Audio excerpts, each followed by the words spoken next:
प्यारे बच्चों नमस्कार। हिंदी की ऑनलाइन कक्षा में आपका स्वागत है। आज हम भारत की खोज अध्याय 2 तलाश भाग 4 पढ़ेंगे। भाग 3 के माध्यम से हमने जाना कि किस तरह से भारतवासियों ने खान पान, भाषा, वेशभूषा, अलग अलग धर्म और अलग रीति रिवाजों के होते हुए भी देश की अखंडता को बनाए रखा है। तो आइए बच्चों अब भाग 4 को पढ़ लेते हैं। चलिए अपनी अपनी पुस्तक निकालिए। किसी एक देश या समूह में चाहे वे कितने घनिष्ठ रूप से एक दूसरे से जुड़े हों, छोटी बड़ी भिन्नताएं हमेशा देखी जा सकती हैं। उस समूह की मूल एकता तब प्रकट होती है जब उसकी तुलना किसी अन्य देश या समूह से की जाती है। यह बात अलग है कि अक्सर दो निकटवर्ती समूहों की भिन्नता सीमांत इलाकों में या तो धुंधली पड़ जाती है या आपस में घुल मिल जाती है। प्राचीन और मध्य युग में आधुनिक राष्ट्र के विचार ने जन्म नहीं लिया था और सामंती धार्मिक या जातीय संबंधों का महत्व अधिक था।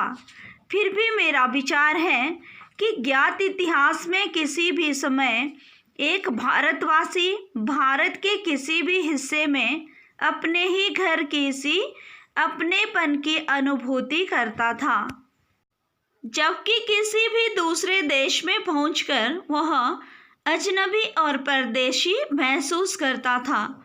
उन देशों में जाकर जिन्होंने कुछ दूर तक उसकी संस्कृति या धर्म को अपना लिया था, उसे अजनबीपन का बोध निश्चय ही कम होता था।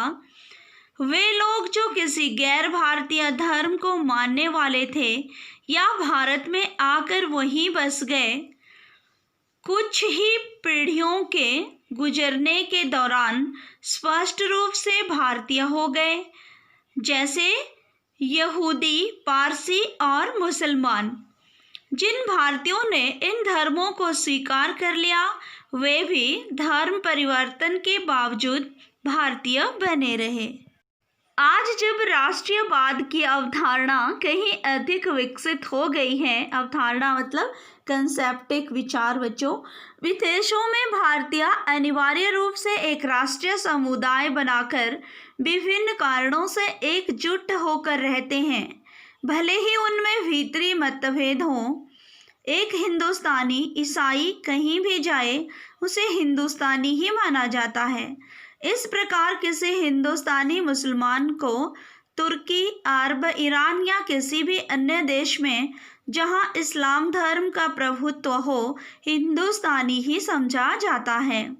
मेरे ख्याल से हम सब के मन में अपनी मातृभूमि की अलग अलग तस्वीरें हैं और कोई दो आदमी बिल्कुल एक जैसा नहीं सोच सकते। जब मैं भारत के बारे में सोचता हूँ तो मेरे मन में बहुत सी बातें आती हैं।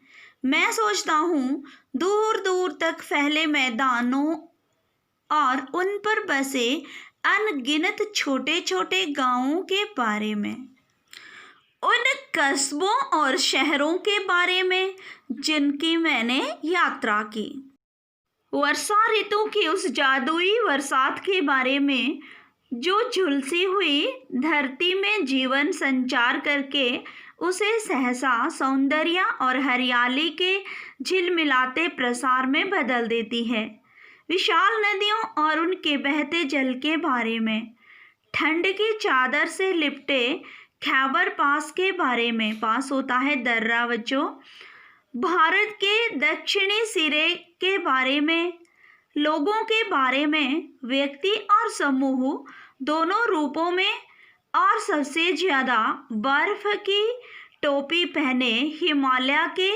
या वसंत ऋतु में कश्मीर की किसी पहाड़ी घाटी के बारे में जो नवजात फूलों से लदी होती है और जिसके बीच से कल कल खल खल करता झरना बहता है। हम अपनी पसंद की तस्वीर बनाते हैं और उसे सहेज कर रखते हैं। तो अब जन संस्कृति के बारे में बच्चों, जन संस्कृति मतलब लोगों की संस्कृति, कल्चर लोगों का। मैंने वर्तमान समय में भारतीय जनता के गतिशील जीवन नाटक को देखा। ऐसे अवसर पर मैं अक्सर उन सूत्रों को खोज लेता था जिनसे उनका जीवन अतीत में बंधा है, जबकि उनकी आंखें भविष्य पर टिकी रहती थीं। हर जगह मुझे एक सांस्कृतिक पृष्ठभूमि मिली जिसका जनता के जीवन पर बहुत गहरा असर था। इस पृष्ठभूमि में लोक प्रचलित दर्शन, परंपरा, इतिहास, मिथक और पुराकथाओं का मेल था और इनमें से किसी को दूसरे से अलग करके देख पाना संभव नहीं था। मिथक होता है बच्चों पौराणिक कथा या कथानक या परंपरागत कथा भी कह सकते हैं हम इसे, और पुरा कथा भी पुरानी कहानी हुई। पूरी तरह अशिक्षित और निरक्षर लोग भी इस पृष्ठभूमि में हिस्सेदार थे। लोक प्रचलित अनुवादों और टीकाओं के माध्यम से भारत के प्राचीन महाकाव्य रामायण और महाभारत और अन्य ग्रंथ भी जनता के बीच दूर दूर तक प्रसिद्ध थे। हर घटना, कथा और उनका नैतिक अर्थ लोकमानस पर अंकित था और उसने उन्हें समृद्ध और संतुष्ट बनाया था। अनपढ़ ग्रामीणों को सैकड़ों पद याद थे और अपनी बातचीत के दौरान वे बराबर या तो उन्हें उद्धृत करते थे या फिर किसी प्राचीन रचना में सुरक्षित किसी ऐसी कहानी का उल्लेख करते थे जिससे कोई नैतिक उपदेश निकलता हो। उद्धृत मतलब उबारा हुआ या पृथक किया हुआ। पृथक होता है अलग करना।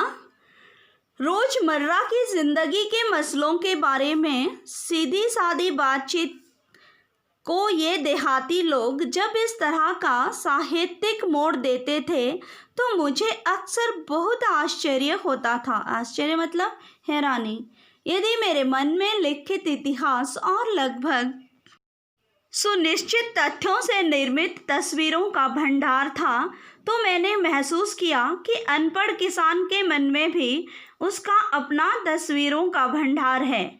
यह बात अलग है कि उसका स्रोत पुरा कथाएं एवं परंपरा और महाकाव्य के नायक नायिकाएं ही अधिक थी और इतिहास बहुत कम। इस पर भी वह बहुत स्पष्ट होता था। मैं उनके चेहरे, उनके आकार और उनकी चाल ढाल को ध्यान से देखता। उनके बीच बहुत से संवेदनशील चेहरे, बलिष्ठ देह और सीधे साफ अवयवों वाले पुरुष दिखाई देते। अवयव होता है अंग बच्चों।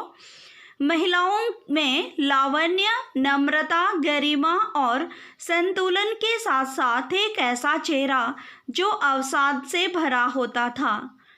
कभी कभी किसी देहाती रास्ते या गांव के बीच से गुजरते हुए मेरी नज़र किसी मनोहर पुरुष या सुंदर स्त्री पर पड़ती थी तो मैं विस्मय विमुग्ध हो जाता था। मनोहर मतलब मन को हर लेने वाला, सुंदर।